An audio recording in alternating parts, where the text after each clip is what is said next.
Good afternoon.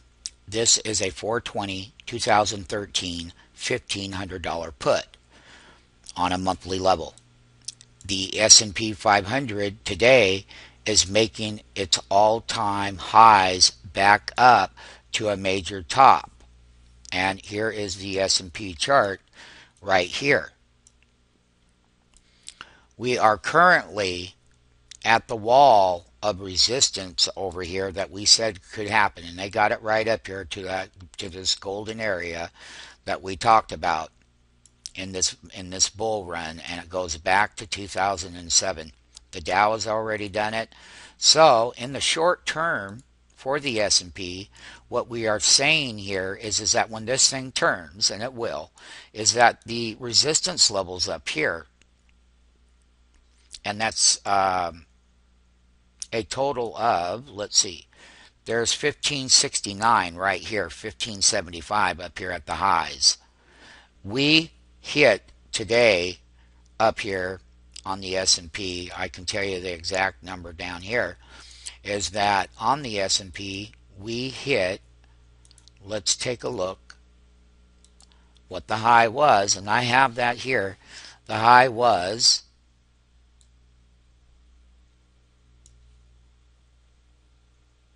15.43. We had talked about it for several months that in this high frequency tape that they could walk these things up to higher prices. The problem is now we're even more extended than what we were before when we had the breakout in the S&P. It's challenging the highs over here. So when we look at an overbought process in a very short-term model, we are reaching an extreme resistance level, meaning that with the move up here today to those levels,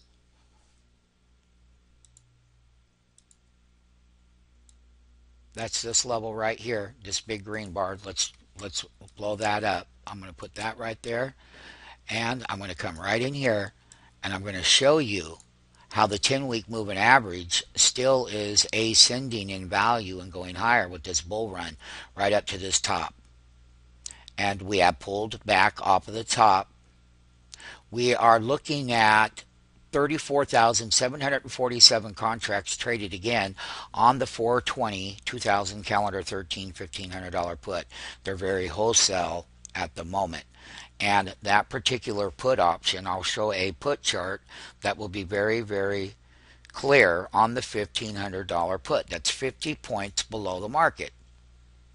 And that this put option right here is at its lowest level ever at the low of the day was 1260 and the high was 2480. So we had a high today on a weekly level. We had a high of 2480, but the low today is 1260 on the weekly level. That was a weekly peak. The prior week, the contract was up here at $42 on the high. The prior week, because it's a weekly chart, and it tells us the value. They're 1360 by 1460, and there's 34,774 contracts traded. We will be looking at the wall of resistance on this S&P, and that we are short-term overbought on the S&P, and that we will have a correction from these multi-year bull highs again in the forward-looking time series component within the overall index. People are going to be more fearful up here than they were in the tape when we were down here making highs. You know, they got some good little pullbacks in here, and then the bull came right back in and made the higher highs off of the weekly moving average. And we had pointed this out in the beginning of the week and over the weekend of what that 10-week moving average and the kind of support they were getting to get up here to that resistance level right below 1550.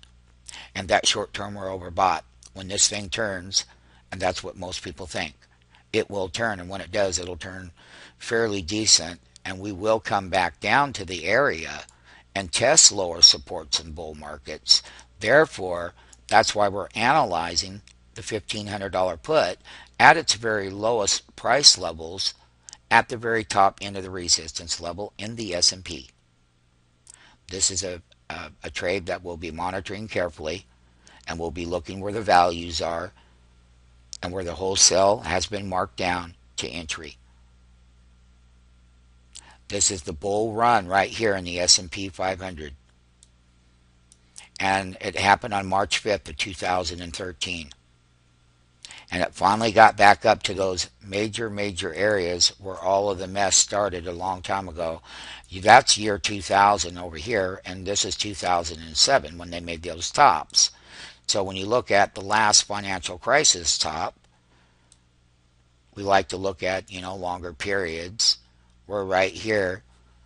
This is where the 2008 started. And we're coming to that wall of resistance on the S&P 500 and its fantastic bull run.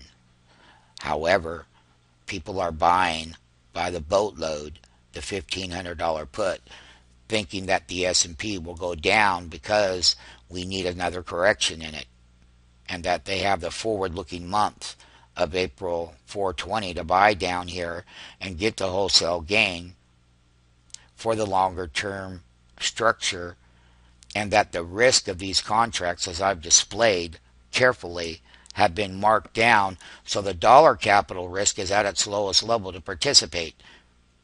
They were up here at $42, for crying out loud. They were $24.80 this week. Last week, that's where they were. So as the S&P 500 broke out to all-time highs, they marked these values down to all-time lows on that side of the market. And the big money is buying, and they're buying big again. And they did in other times. And, so far, the hedge fund community themselves, a lot of people have been shorting. And you had the biggest bear and bull, but you had the biggest short interest in the month of February. And they walked the S&P all the way up to close to 1550. That means that when that big short interest accumulated in the month of February, it's been all squeezed up to these highs. They knew who the big players were. They knew who the big short sellers were. And they knew the big people buying the put options across the board. And they have just walked that tape totally against them to the upper end. And now it's going to give us the opportunity to buy wholesale. It's only this is the low it's ever been, and our risk by buying one contract, we have people that buy several hundred, but my risk is only going to be $1,260 here. Yes, the S&P does have to correct. It has to be the right timing. We're on monitoring stage with the S&P 1500 April put, based on the wall of resistance in the bull run at bull highs. Overbought bull will come down. Be wary, because most people are scared of the market up here. It's overbought. And you have to look at it that way, and where the transaction makes money over here. Once again, it's about buying this low. A lot of people don't know how to trade them, but these are great price ranges to start monitoring.